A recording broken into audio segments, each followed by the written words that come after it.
লড়াইটি ছিল সাম্য, মানবিক মর্যাদা এবং ন্যায় বিচারের লড়াই।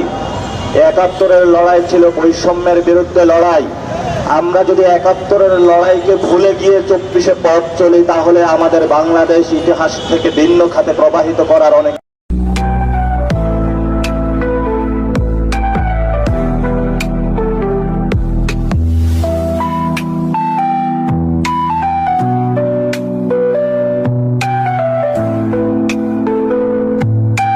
প্রচেষ্টা চালাবে।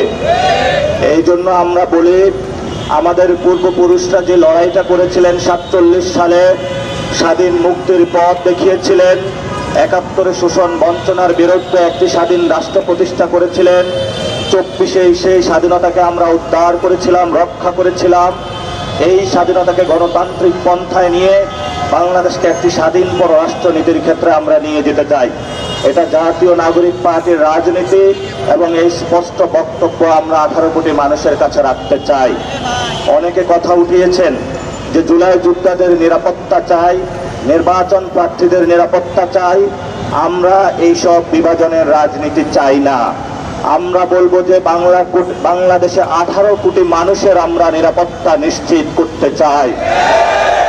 এই জন্য যদি নিরাপত্তা নিশ্চিত করতে হয়, আমাদের যারা আলেম ভাইয়েরা, তরুণ সমাজ,